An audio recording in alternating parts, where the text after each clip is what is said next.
Welcome to the Stewart Squared podcast. We are going to have a great conversation about insurance because insurance is a very interesting field. I'm thinking about various crypto and blockchain applications for how to think about insurance. I don't think it's there yet, but now the entire economy has moved into stable coins as an extension of the weaponization of the US dollar, which started in 1971 when Nixon. Already pretty high. High level for a dude that got up early to do this. Yeah. It's like, just for our viewers' sake, so I'm a little in the dark because we started earlier and the sun hasn't come out, and I'm sitting where the lights don't shine. So, and then we just started talking about insurance, and now it just starts off into kind of high level, crypto bullshit,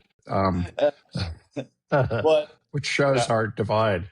But I was just saying to Stuart before we started recording that insurance is a concept. And I had an accident over the holidays, and I had to decide not to go fit. Well, I didn't decide. The doctor told me I couldn't go fishing in Argentina, which is where Stuart lives. And so we brilliantly found this opportunity for Stuart to take my fishing reservation so that somebody uses it rather than just letting the money goes to waste. But the organizer of the fishing trip told me repeatedly I should buy travel insurance. And I was like going, I'm not going to insure not doing something I planned on doing. So I didn't really understand the idea that you could insure against not being healthy enough, right, in advance. And so I've already paid the whole fee. And but what I did, I was saying to Stuart, is self-insured. In other words, I didn't go to someone else and say, pay me back if this trip doesn't happen. And that's the way I am. I'm old and grumpy about this stuff. And I when I travel, I don't sit there and go buy insurance for somebody else, or I only buy refundable airplane fares. And, I'm aware that stuff happens. Interesting. So this is actually the first time I've actually been caught without travel insurance. But where it mattered, all the other so that was your insurance, because it basically this is the only time it mattered. Yeah, I paid the money, right? So I lost the money. The insurance company would make the bet that I would go. Yeah. And in the event that I don't go, they would take it out of all of the insurance paid by all people who are traveling. And that's sort of a very rudimentary idea of how insurance works. But insurance happens for your car, for your health, for your home. You can insure anything, basically, if you can find an insurance carrier that will cover it. And Lloyd's of London, of course, is the truly historically famous insurance company, would insure when you took a 3-masted schooner to go try to find gold in the Incas. But in its financialization, there's a great book called Against the Gods. I can't say it's a great book, but I want to go read it. It's got a great title, but it talks about the remarkable story of risk. And as I'm looking at it right now, it has a picture of one of those schooners that you just mentioned. So it probably brings into mind Lloyd's of London. It also relates to Polymarket, because Polymarket is now a prediction market for events. So that's probably the insight into the risk. Now, and before we started recording, we were also talking about how the system itself, which you have just been a part of and lived in and learned all these things about, that I'm now really interested in learning from you, because you grew up as the system reached its peak. And from my perspective, it's... What system? No? What system? Okay, let's get to that. So the United States New World Order that Reagan said, we got a New World Order now, which had previous... Yeah, go for it. Okay. I mean, if you start with World War II, people consider that a pretty fundamental crisis in the world of humanity. After World War II, the U.S. became a significant world power. And we had the Cold War with the Union Soviet Socialist Republic. And that was a defining organization of the world from 1945 to say 1975, 30 years. So then when Reagan got to be president, he kind of broke that. by outspending the Russians, basically, is the way I think about it, at least. We built more nuclear bombs and more ships and more everything than they could afford to do. And eventually they couldn't keep up the facade of being a powerful thing. And it fell apart, right? So the wall fell down and blah, blah, blah. It's a little hard to say. So then we became this whole superpower. And that scared the heck out of everybody, because having untrammeled power, as we're experiencing to some degree with Mr. Trump right now, having untrammeled power is not a healthy situation. You really need a balance of power between two entities in order to maintain true peace, where people aren't being killed, in theory. And so in the interim, China has managed to lift itself up to having an economy as big as ours, and is paying the price for building a military at a time when, ironically, we're having trouble spending that money because people don't think we need all that stuff.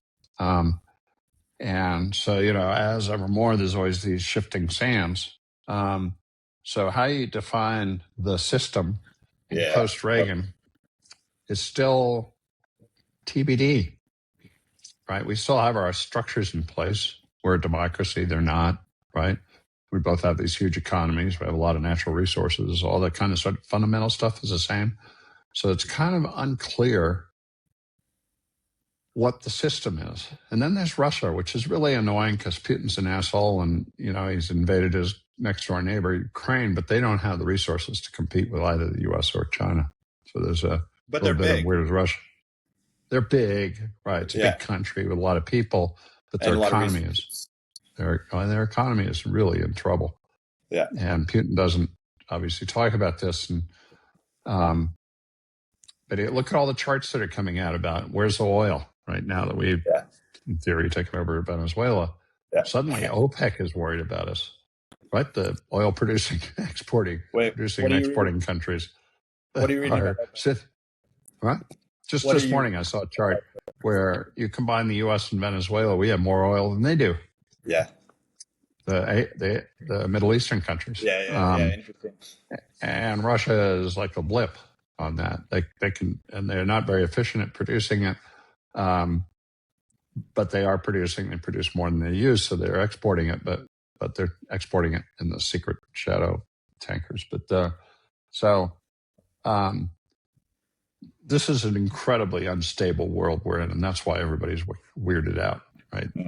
Having Trump run us and Putin run Russia and Xi Jinping run China, it's like this perfect storm of dictatorial type people just doing whatever the hell they want to do, and the rest of us sitting around feeling unsafe and insecure.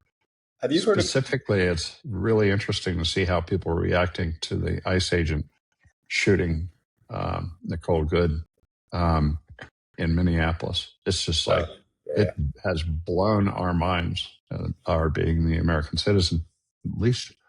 So it's like, could be fundamental. It's like really interesting to watch. There were like 10,000 people demonstrating in Minneapolis in the middle of an ice storm last night.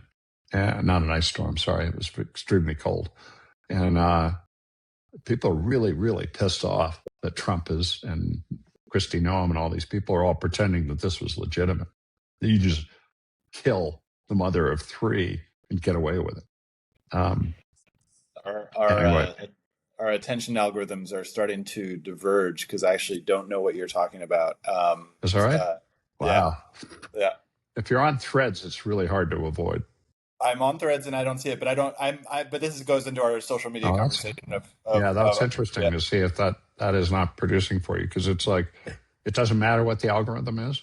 This is being shared with everybody, however that algorithm is working. So you may not. The whole thing. I think that goes back to the system comment, and this isn't breaking down because of corruption. This is breaking down because now there's too much information, and the algorithms themselves might have now started separating us into little groups that are echo chambers. That could be right. Yeah. I mean, this is Meta. Meta has been guilty of doing this on Facebook and Instagram, feeding you what you want to hear about as opposed to what might be interesting. But anyway, her name is Nicole Good. She was in the middle of an ice thing, and she was trying to drive away in the ice agent shot her in the face and killed her. Okay. Yeah. I have seen more talk about ICE, so that is. I mean, ICE is a huge issue right now because it's a bunch of poorly trained people with guns who wear masks. It's like, this isn't the way that works in the United States of America. Yeah, that gets into the militarization of police, which is something I have thought a lot about, particularly given my interest in the subject, which is more on the surveillance state stuff and the implementation of total surveillance. I actually found a great podcast recently called Black Box Governance by a researcher from Oslo, Norway. And she goes in, she's just been studying it from an academic perspective. And it's all about a system wants to create total efficiency. And so on the militarization part, the ICE part, it's a giant bureaucracy, right? It's a giant bureaucracy of people. No? Well, I mean, the entire U.S. government is in a giant bureaucracy. Yeah. You can't say that one piece of it is a giant bureaucracy. The whole damn thing is. ICE is, let's see if I can figure this out. Immigration and Customs Enforcement. That's what ICE stands for. It was renamed. Yeah.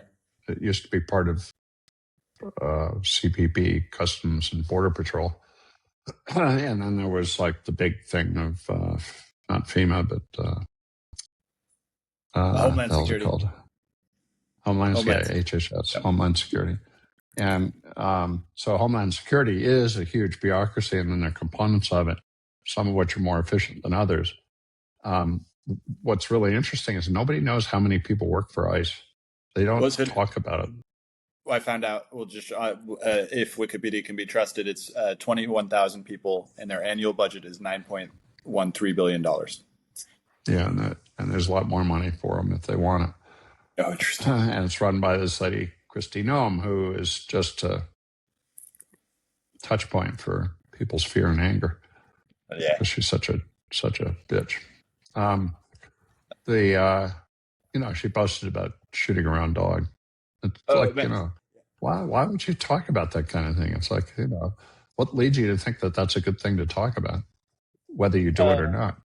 That's what I'm talking about. The system corrupting and sort of on one side it's corrupting, on the other side there are all these other things going on with the technology, particularly LLMs and AI, and it's not the way that people are talking about it as this thing. It's the way that like it allows me to go research what these bureaucracies are doing and understand it. Right? It's the terms of service.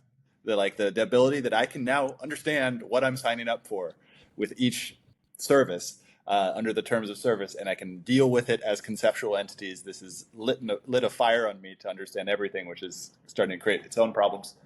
So sun just came out, just so you know. The lighting will improve. So, we're not defenseless. The we are not defenseless, right? Yeah, we do understand what's going on.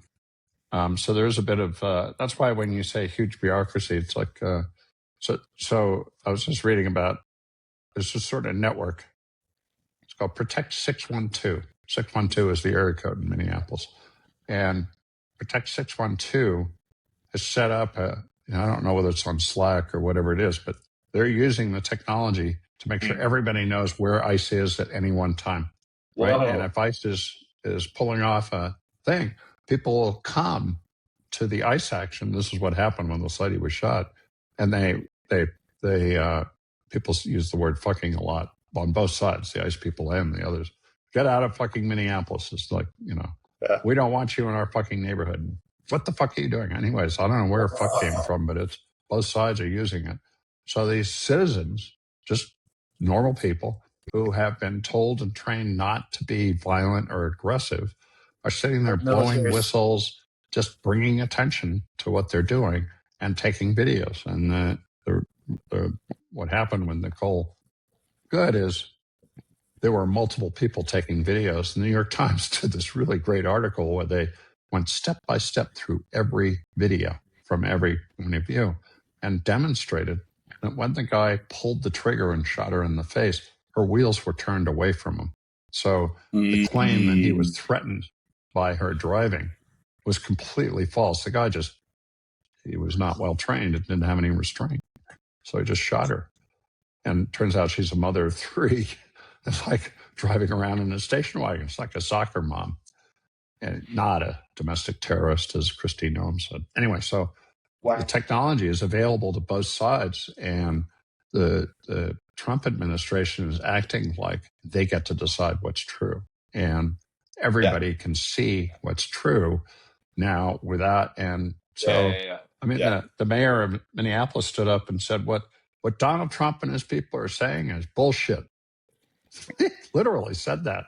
And the Trump people are going, well, that mayor is like a lefty. And, he's, you go like, wait a minute, I'm intelligent enough to see that he was right. It is bullshit what they're saying. So where does that go? How does that end up undermining Trump's position? And, then you watch what's going on in Iran. And in Iran, people are getting upset, that the economy sucks and they're having a miserable life. So they've started demonstrating, and the Iranian regime is just killing people. They're like 116 people have been killed in the last 24 hours. That's how dictatorial organizations deal with dissent. They just kill people and shut it down. So this is really interesting. Got off on my little soapbox. So Defend 612, I just looked it up and found on their website, and it's whistleblowing paramilitaries for the information age, but they're not paramilitaries, it's something else. It's whistleblowing intelligence agencies. It's intelligence. It's like, knowing what's going on.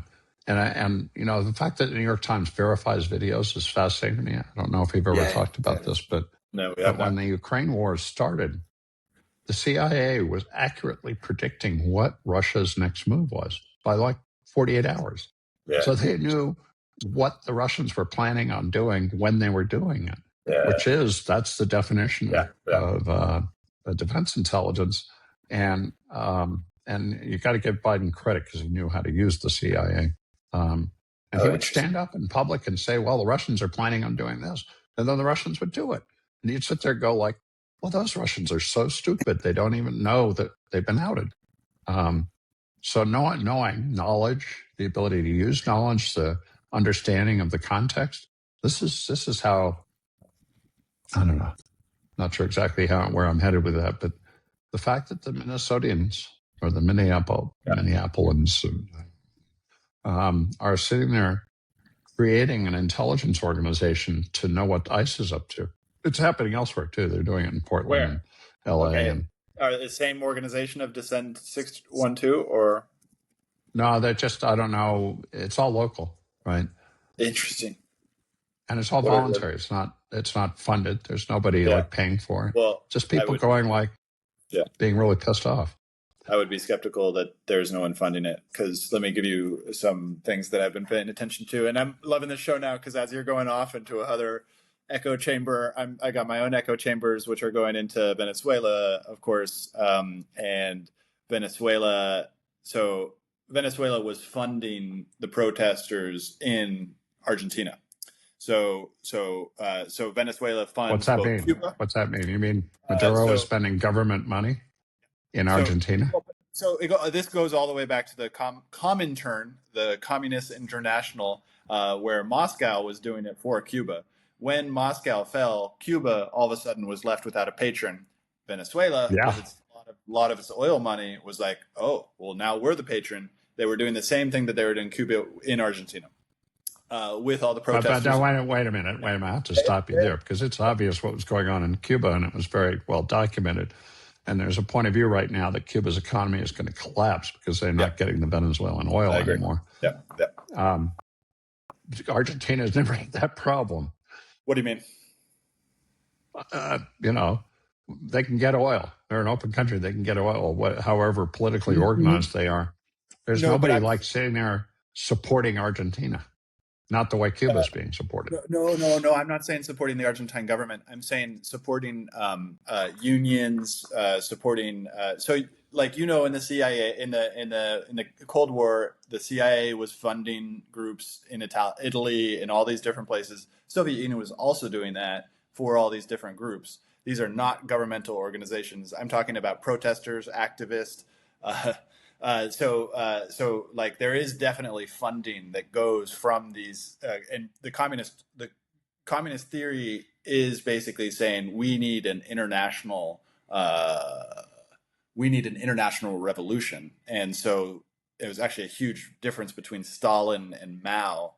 That when Nixon went over, and your father and your uncle, they were covering that. When Nixon went over, there was actually a split between China and Russia. Russia was not supportive of China because Stalin made a anti-Leninist move to say we're not supporting. We're focusing on Russia. We're not going to do international stuff. But then over the 1960s, 1970s, in the Cold War, it started to happen.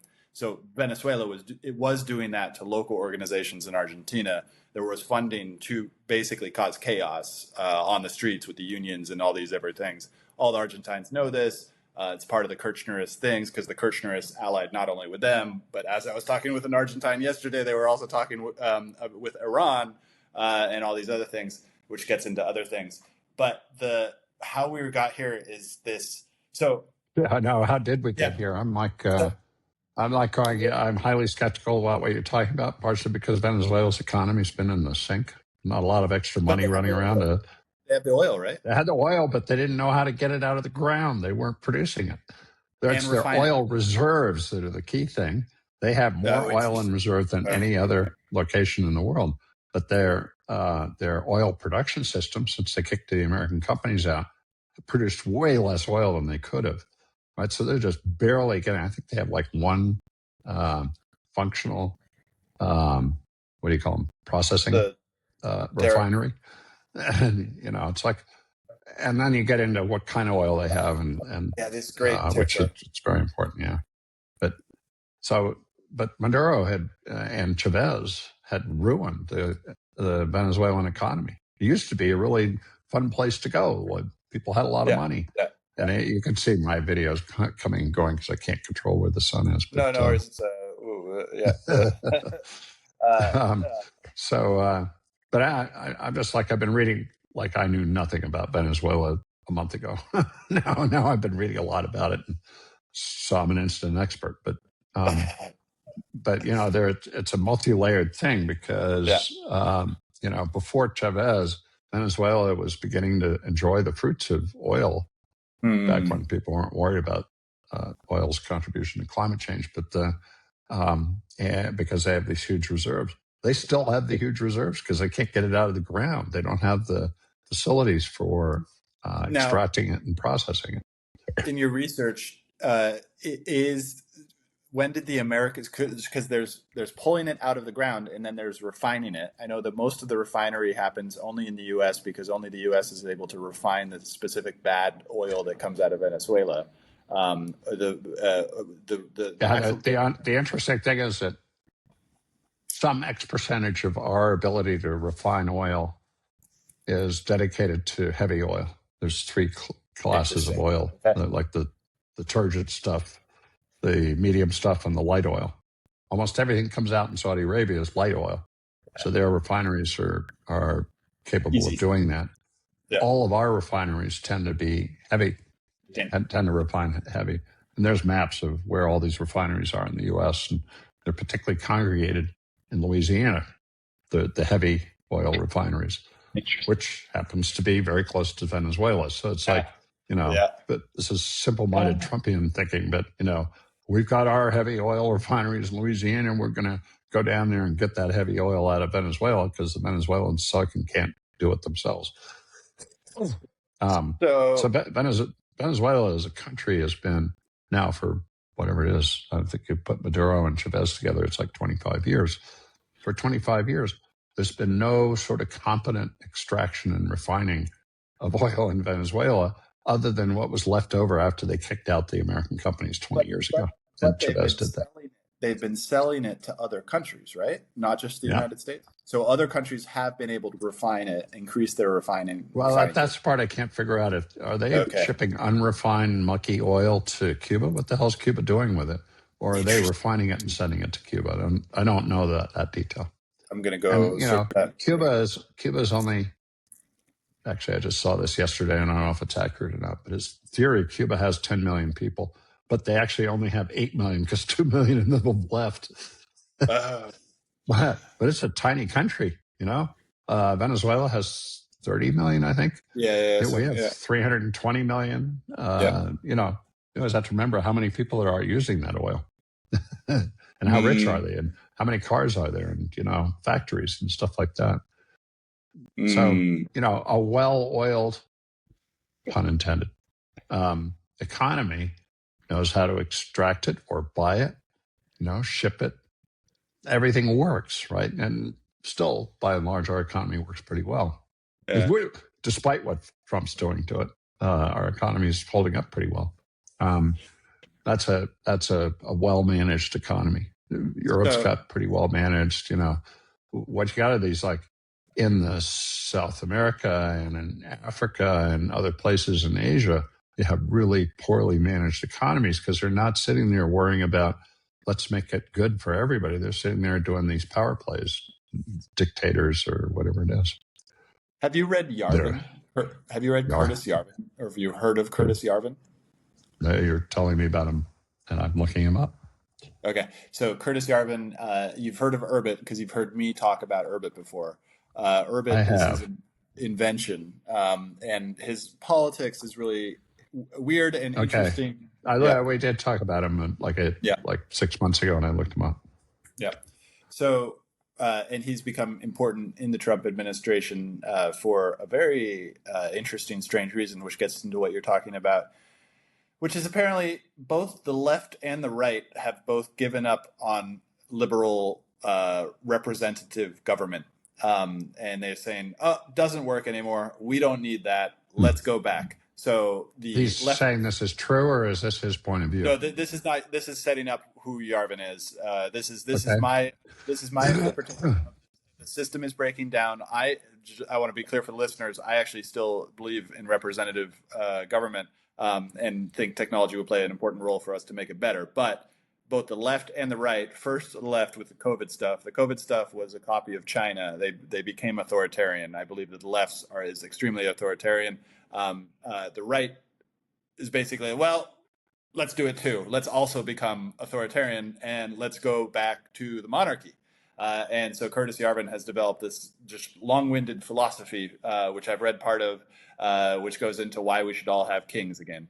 But it should be, and this is where the No Kings demonstration comes from. They hooked into this sort of alliance between Yarvin and Trump. So it's like no kings, like let's have kings, but instead of a king, we're going to have a CEO of a city state. And so Trump got onto this. Trump's starting to like it. All the people in Trump's audience are starting to get influence. And so everybody's like, okay, well, representative governments, let's get rid of it. So that's Yarvin's take. Leftists are more authoritarian. I mean, if you want to talk about my views, I think technology, all these things with the LLMs, they're gonna and the voting and the agents and the money and the crypto, I think there's all going to create a new opportunity for representative government. But that's all still being baked inside of my head and the other people who I read heads. This goes right back to what I was saying earlier, which is that, sure, you can say that the world was organized from World War II to 75 in one way, and then it's organized a different way, but we don't actually know how it's organized right now. There's all this kind of uncertainty, kings versus democracies, or, China versus the US, or, there's all this stuff in play, which is what really wigging people out, right? People don't like uncertainty. They want to know, exactly what to do when they get up in the morning, how to live their lives. And you're getting a lot of this Yarvinism, if you want to call it, like people sitting there trying to guess what the fuck is going on. I mean, what the hell? What are we going to all live in a communist system, or are we all going to live in now? Arguing that people don't believe that democracy is the right thing is, I just don't think that's a valid point of view. The thing, and I can't remember who said it, but the thing about, democracy sucks, but it's the best thing we have. Yeah, exactly. Yeah. It's not the right way to say it. And I think Mark Twain had a more articulate way of saying it. But basically, It's slow to move. It requires everybody to agree with each other. It's like this very messy system, which in the US has been organized pretty well to capture that messiness. But at some point, shit happens, and you have to go through some. This is my point. I'm moving into my point. I mean, you have to go through some kind of crisis. Yeah. That gets everybody to go, oh, we don't want to lose that, right? Civil war. Oh my God, look at all this. We don't want that to be like that. And a great society, blah, blah, all the things that have happened in the American system since it started 250 years ago. Has been a test of, how much people agree with each other that the system is more important than our personal point of view. But that's fracturing right now. And so people are going to go, well, that's going to keep fracturing and we'll end up with a king. It's really important not to take a data point and extrapolate it too much, right? You have to look at the countering forces. And what's happening in Minneapolis right now is actually a counter force. It's like people are sitting there in Minneapolis going, I could have been Nicole Good. That guy could have shot me in the face if I was just driving by, and he'd get away with it. They're going like that. That's like me personally. I'm going to get scared about this thing. So, and when people get scared about stuff like in world wars or bubonic plagues or whatever, they reassess what's important.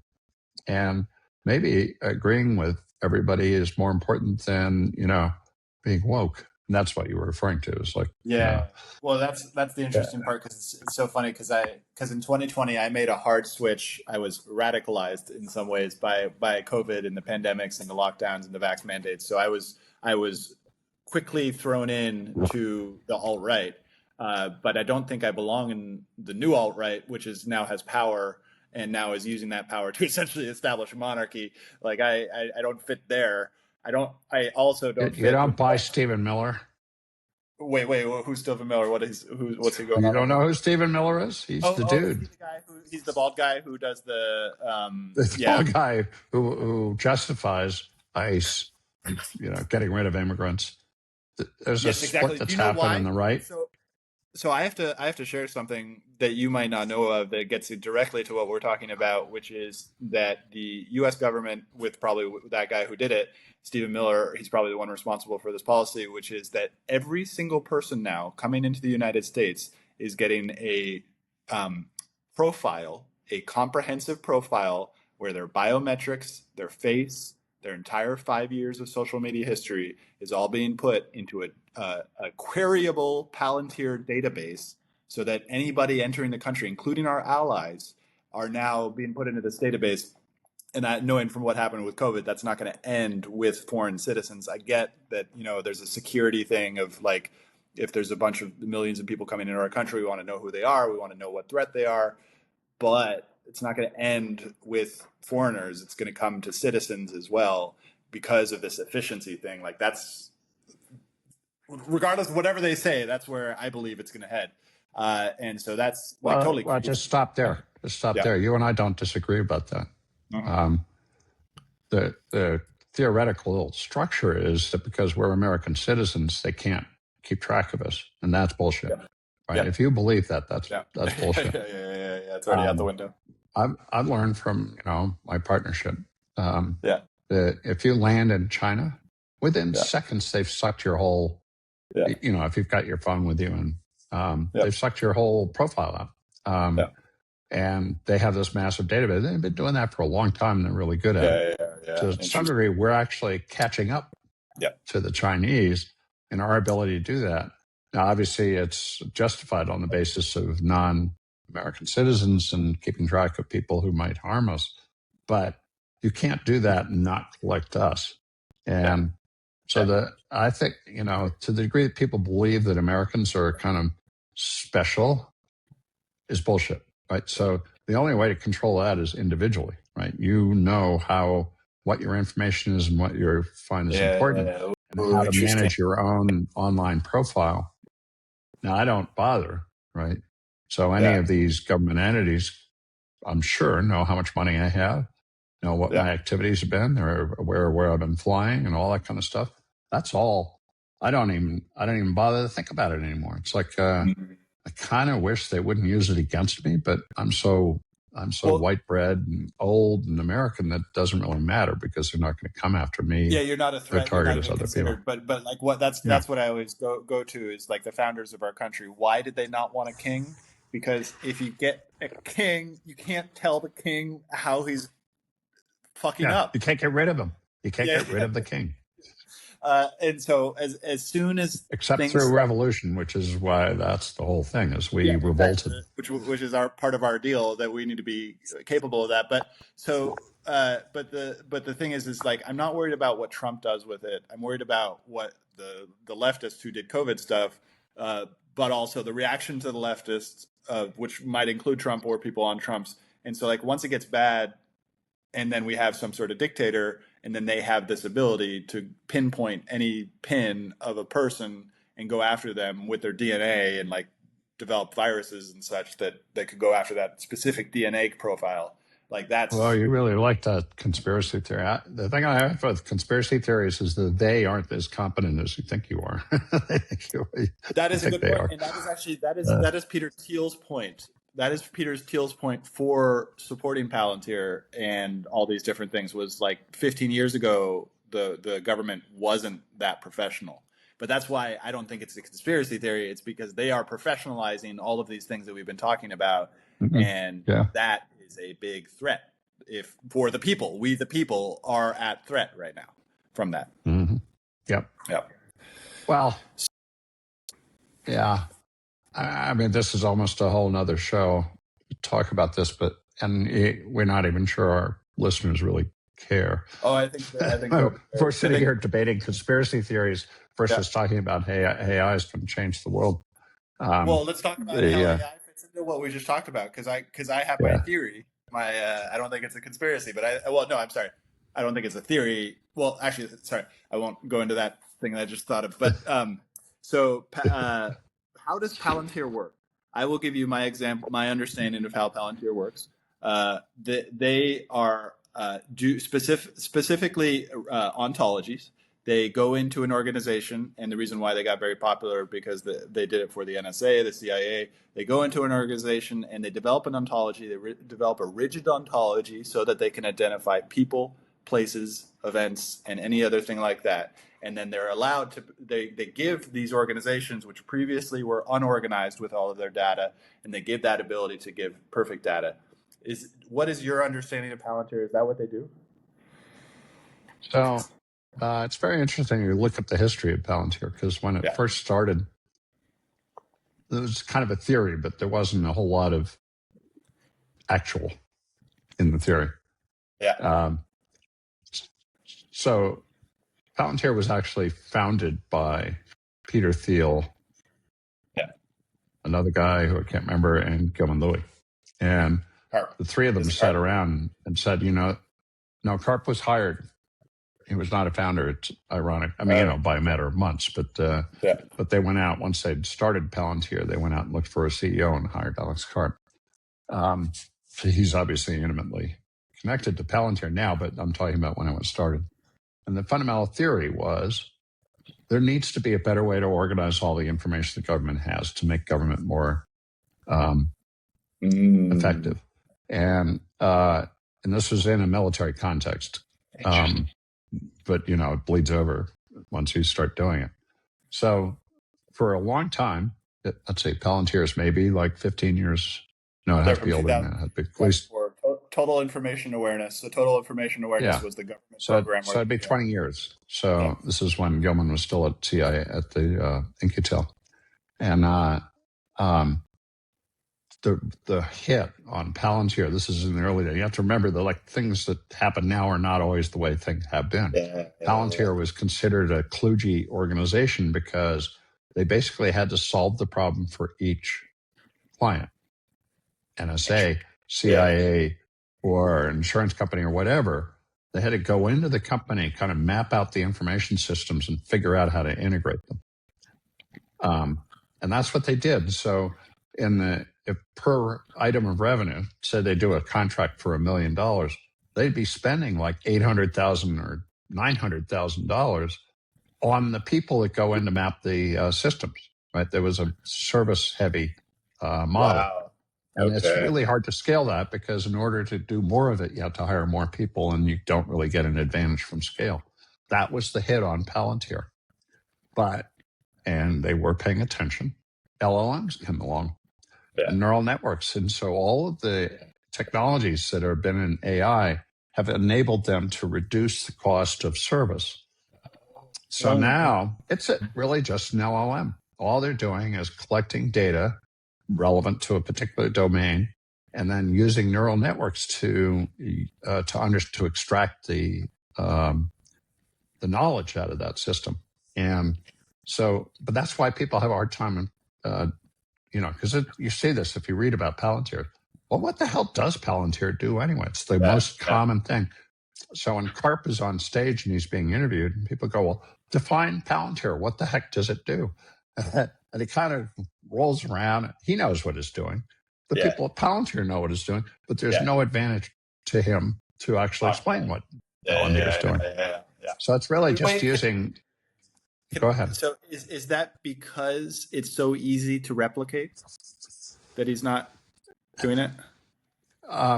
Well, here's a existential issue in AI. Yep. What is intellectual property if everybody can do it?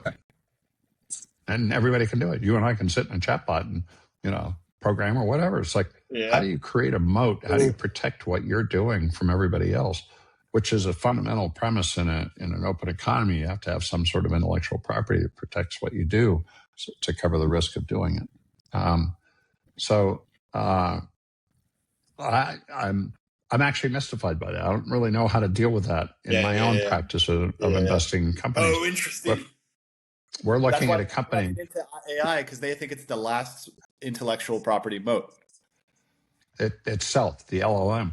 But there's no patent protection on LLMs because it's just a set of data that's being manipulated. There's no patents.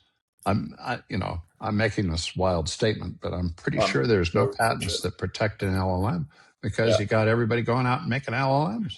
But they're all like slightly different, but there's nothing you can say that this is what is protected, what patentable. And the legal system probably needs to catch up as it is. I'm sure they've made some. Yeah, I know, but even if you think about it conceptually, like how does the U.S. Patent Office apply a patent to Claude or you're talking about to Claude Opus 4.5? Yeah. How do they whatever or 4.2? I mean, what made the difference between this and that? Yeah. Oh, interesting. It's the elements of competition, but how fast can you manipulate these LLMs to achieve a new level of functionality? There's no patent protection, and it's just they're all moving so fast. Now I don't know. Actually, we should ask Claude. Yeah. Let me. Or Gemini or whatever. It's like, can you patent an LLM? Might take a minute. Sure it's thinking. Yeah, it's thinking. This is the whole problem, right? Is that we need it instant, and it's definitely not instant. So yeah, it's going and searching information. So it is funny because now I do these courses where I teach people how to do this stuff, and there's a whole bunch of time involved. So I get to fill the time. So I've learned how to fill the time. But now I've forgotten it because I was boasting about my ability to do these things, and now I'm rapidly. We're talking about can an LLM be patented? I'm pretty sure the simple answer is no. There might be components of it, but a neural network can't be patented. They cannot. LLMs themselves generally as complete models. Natural language, but is there any patent protection for knowing how to translate from Japanese to English or back? Yeah, no. I don't think there is. There might be some historical IP back when nuance was kind of the king of the translation world, but it's so deeply embedded in an LLM now. I don't think anybody could figure out how to. So anyway, I mean that's to some degree that is the fundamental shift. This stuff has become so comprehensive and has sucked so much data in that the concept of intellectual property has kind of gone to the. I can't read that. It's too small. So what you cannot patent, the core LLM model itself. So you're right. What you can patent, novel training methods, architectural improvements that solve specific technical problems, novel pre-processing and post-processing techniques like RLHF, which is also relevant. Maybe we can get to that in the next 15 minutes of how to visualize stock in case I'm able to talk about hardware integration or optimization methods, specific practical applications showing concrete technical. So those are the ways that I wonder, that's actually really good. Have you ever filed a patent before? I know, but I know a lot about it. Yeah. You can't be a venture capitalist without knowing about filing patents. Let's get into that. It costs money. There's a process to doing it. Yeah. And it starts with a lawyer telling you that, yes, that idea is patentable. And you rely on that because there are specialists in patent law that can look at what you've got and say, yes, you could patent that, but this is what you have to do. You have to document this, this, and this, and you have to do all this stuff. And then you have to file it with the PTO, and then you have to file it with other countries, PTOs. Anyway, so there's a whole system for that. And it'll be interesting to see is generative AI having any effect in the filing of patents? Do you know any patent lawyers who we can bring on Stewart Square who also intersected with your history? I'd have to think about that. Mm-hmm. I don't sit there and keep a database in my head of patent lawyers that I've worked with because other people know more than this than I do. I have very generalized knowledge and kind of know how it's supposed to work, but I can go find it. I feel like we should definitely, if you don't want to bring one on Stewart Squared, I'll be interviewing patent lawyers on Crazy Wisdom. It's well worth it, and there's a variety of people you could, like Nathan Myhrvold, who's been at Microsoft. I think he's still there for at least 30 years. No, he's not at Microsoft. He used to be at Microsoft. Nathan and Cameron Myhrvold, they were brothers who started the company back in the 80s. Can't remember what they were doing, but anyway, one of them went to work for Microsoft, and they both ended up there. But Nathan Myhrvold did the essence of patent trolling, which is he created a firm called Intellectual Ventures and went out looking for patents to buy. Well, for two reasons. One is sometimes those patents actually have value and lead to new things that were not discoverable back when the patent was issued. But also, just there's always inherent value in a patent to go out and sue people that are using the patent without authorization. So Intellectual Ventures, it's been very successful. And in order to tell the difference between one patent and another, you have to be technical and understand it. And Nathan is, right up there. Oh, man. He'd be a guy you want to talk to. Yeah. So I wrote all that down. Anyone else? So when it comes to actual attorneys who specialize in patents, I'd have to go kind of see who I've encountered. Well, but I've never used the same patent attorney in multiple companies. So I don't. Whoa. Why not? Just because if we were bigger, like, at Andreessen Horowitz or Sequoia, they probably have their own internal counsel. Well, not their own, but they have their favorite patent attorneys. Yeah. We just don't do enough deals. Yeah. Okay. So although every one of our companies has core intellectual property, so that's why I think it's such a big change. So when did you first start paying attention to patent IP understandings? In the 80s, 90s? I knew about it. When I'm covering it and writing about it, I knew about it.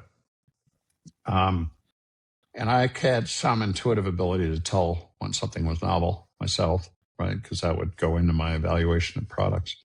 But the day I started as a venture capitalist in August 1st of 1996 in NEA was all about intellectual property. So what did they've been in business for 20 years. They've been in business for 20 years before I showed up. So, this is the history of venture capital, but the whole point of venture capital in the beginning was rich people would go, oh, look, this guy has something novel. I'll give him some money. It might be like $100K or $200K. It wasn't a lot of money. I'll give them enough money to see if they can make it work. And then if it works, it'll turn into a company and I'll make a lot of money. That was really just the core of venture capital. And it's become formalized and has rules and there's all this regulations around it. And, and it gets worse and worse over time. So now venture capital has become a scaled business. And anyway, I'll get off on a whole nother rant if I start down that path. But what was their intellectual property still matters, right?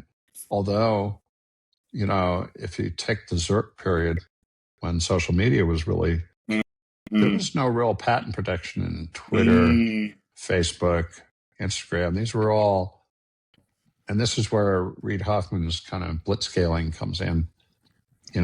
If you're not protected by intellectual property, then you have to move super fast, and you have to be really focused on things that scale super fast, which is true. And that's a valid approach. The problem is you don't have any external protection. If you don't choose correctly, you're sunk. And Threads is an amazing phenomenon. How would Meta file any patents on Threads?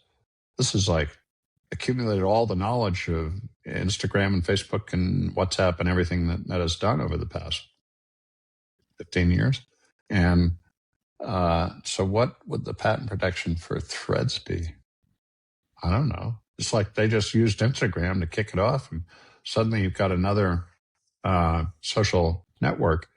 And it's really interesting to watch. And I'm amazed you didn't hear about Nicole Good, because you can search. You know how you search in Threads? You search for the topic that comes after your name. Go search Nicole Good. You'd be amazed how many posts there are. That's an ontology. They built an ontology. No, that's an ontology. No, that's not an ontology. Sorry. No. I think there's an ontology somewhere in there, but that's a total distraction. So let's. But can we go back to NEA? When you got there, what did they teach you about patents? What I learned was that the process. Right. I knew patents existed. I knew that people filed them. I knew that there were companies that were heavily dependent on their own intellectual property.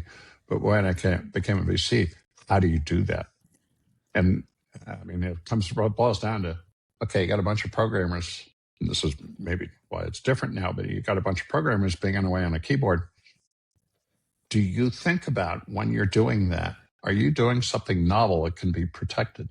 Right. Yeah, so in a company that's starting, when you're starting out and you've got like 5 people banging on keyboards, you don't have enough money to file patents because it costs $50,000 to get a lawyer to write the original patent, and then do the filings and everything. And each filing costs a certain amount of money, so it's an investment you make in protecting intellectual property, and you have to engage in that process.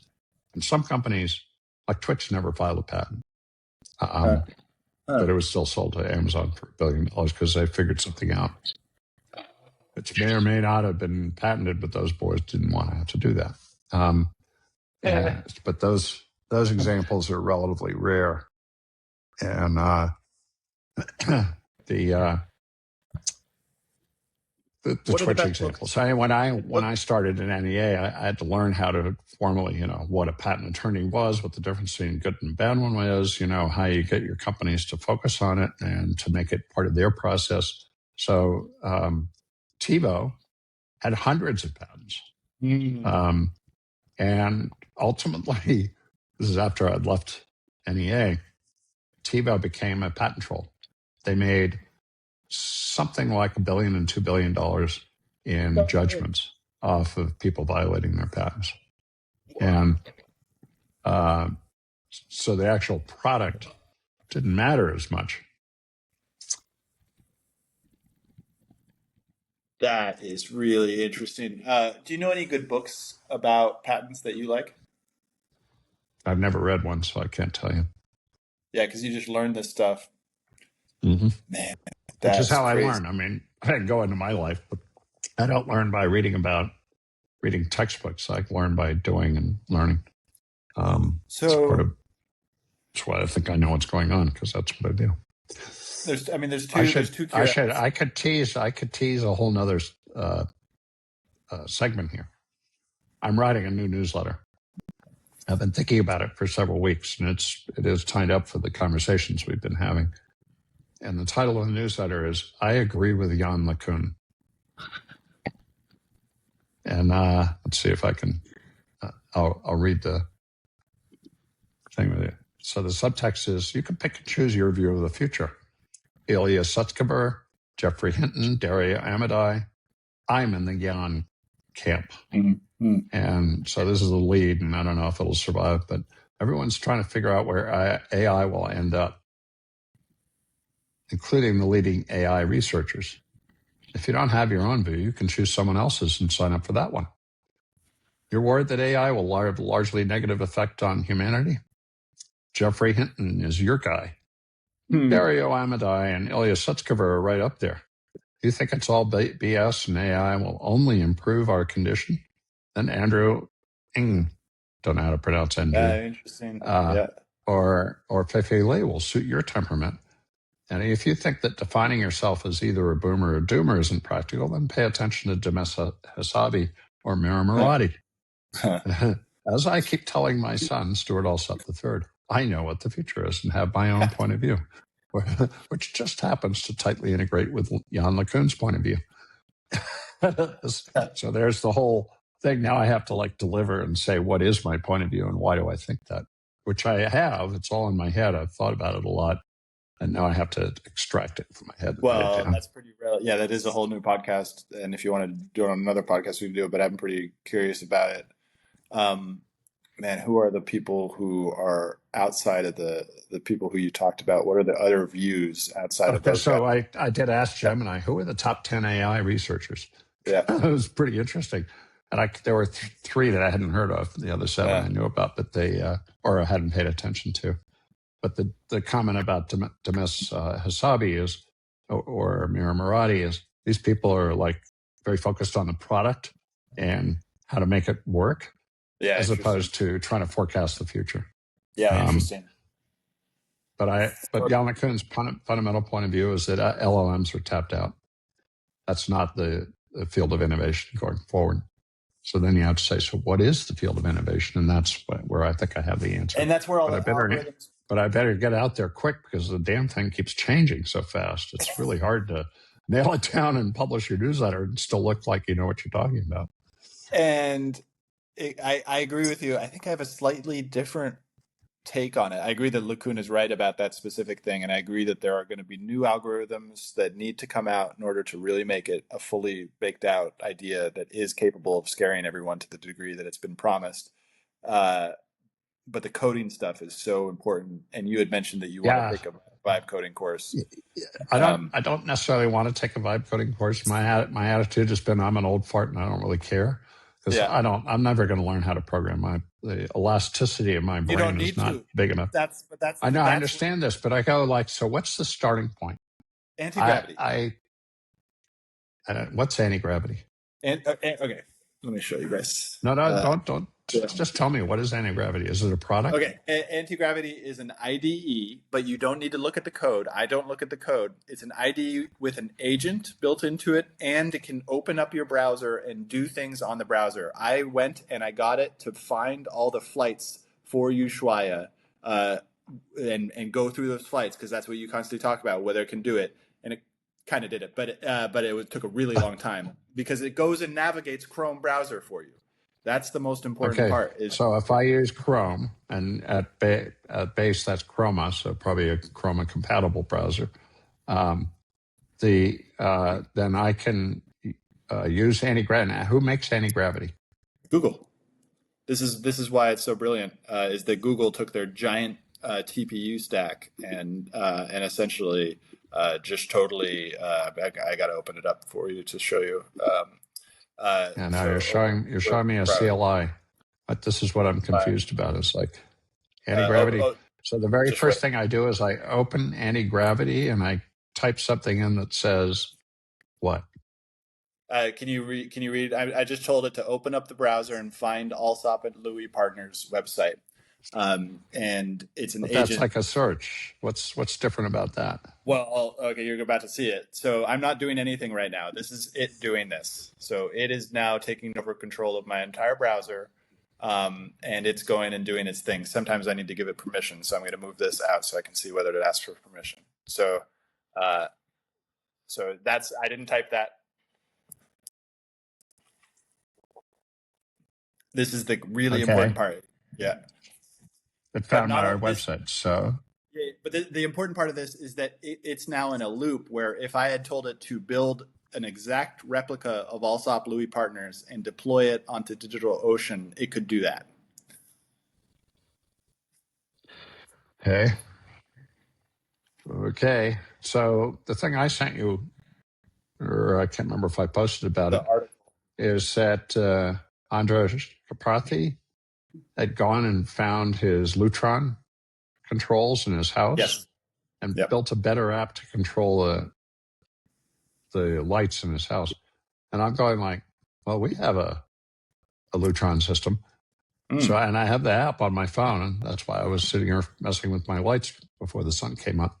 And but I go, so what do I do? So I need a tool, and anti-gravity is a tool, and anti-gravity takes my prompts and turns it into something. So I So can get on anti-gravity and I can say, find Lutron on my network. no, well, actually, that's a good question. That might be possible, but I have to go investigate that. For that specific use case, this is what I've been using, and is what I would show you after you downloaded Anti-Gravity. I would show you Claude Code, and Claude Code does exactly what you're just talking about. I don't know if you've seen me posting about ESP32s or Yeah, I Raspberry know all Pis. this. Yeah, no, So we've talked about it. So yeah. that's what you need. That's how he did it. And I was 6 months ahead of him, so I was doing those things before he started to figure it out. Like you need to install the Claude Code on your Raspberry Pi or that device. Can you tell me more about the device? Lutron. Yeah. So when you do a Lutron system, so normally when you build a new house, so listeners, I'm sitting in a house that we built 5 years ago. And you can have little switches on the wall, on, off, and those control certain lights in the room. And you have to think about where those lights are and what you want the switches to do in an analog world. In a Lutron world, you have to design the whole thing in advance. You have to decide that every room is going to have a set of buttons on the wall that control the lights. Wow. And it's incredibly complicated trying to figure this out in advance, right? How do you walk through the house? How do you like to turn the lights on? Which rooms do you have lights on? And they have scenes and all this kind of crap. So every light bulb has a sensor in it. Wow. And then the Lutron guy sets up the Lutron controls to respond to a particular button, and you label the button. And the button might say living room. Well, then it turns all the lights on that living room calls for. It's massively complicated. So, but how do you interact with the What system? Andres did is figured out how to kind of apply generative AI to your own light system, right? Okay, So but how do whatever he you was using went out and found all the but switches. I'm trying to figure out how you do it. So how do you interface with that Lutron system? Do you have it on your computer? Do you have it on your phone? I have an app on my phone. Okay. And yeah. I open that app and it comes up. Because I'm blurred, I'm not sure I can show this to you, but these. Yeah, it's hard to see. If I bring it back. But I can ask you questions based on that. Where did he install the system? Where did the guy come in and install the system? On a computer in your home? On the cloud?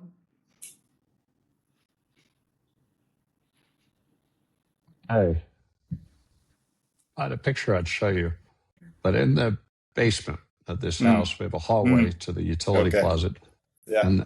And the left-hand side wall of that hallway is consumed with these big panels of switches that are Lutron.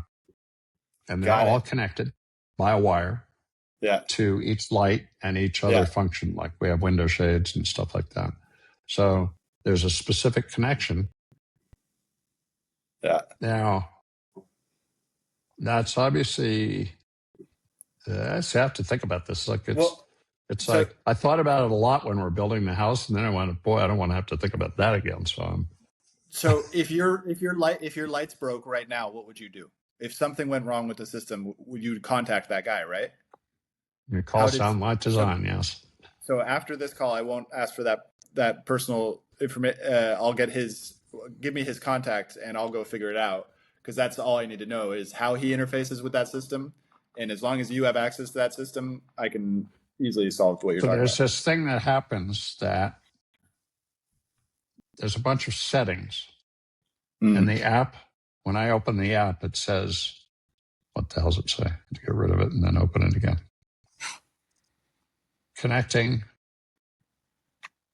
Oh. So it has to load all the settings into the app every time I open the app. So the settings are somehow loaded into memory on my device, and then the app controls those settings or uses those settings to turn sensors on. Yeah, because what Andre Karpathy, it's pretty mysterious to me. And this goes all the way back to, and this is where you probably want to know, people have been trying to do this for decades. There was a lady named Portia Isaacson, go Google her, who built a smart home in Dallas, Texas in the 1980s. It might have been in the 90s, but she built a house that you could control everything in it, the heat, the light, the blah, blah, blah. And it was the first attempt to really actually build a smart home. Bill Gates built a smart home. His happened to be like 50,000 square feet, but so people have been fascinated by the idea of kind of the digital life for decades. And this is probably worth a whole separate thing to talk about. Let's see it. Yeah, because we're kind of over time. But anyway, so when I read about Andres doing this, I'm going like, well, what do I have open on my screen? How do I do this? So I already know. So he has access to what your Lutron guy has access to, and he just went and did that because there's a computer somewhere, and he got access to that computer, and he installed. Yeah, that computer's. I know where it is in the basement. And he did. And I was sitting there going like, do I have to take this computer and plug it into the Lutron system? Is it a Linux computer? No, is it a Linux computer? God knows. I have no idea what it is. It's probably a Linux computer, and it probably has a command line. All you need to do is install Claude Code on there. On the actual computer. That's the magic of everything that has happened so far, is that I buy the Raspberry Pi, I install Claude Code on it. I buy the ESP32, I connect it to the Raspberry Pi. I can't install. I guess that's a good. No, I can't install it on the ESP32. Only the Raspberry. Actually, so I might be at the limit of my knowledge here. So. And you're beyond my limit. I'm like going, he's like, yeah. I don't know what the hell he's talking about. we will save this for another podcast. Great episode as always.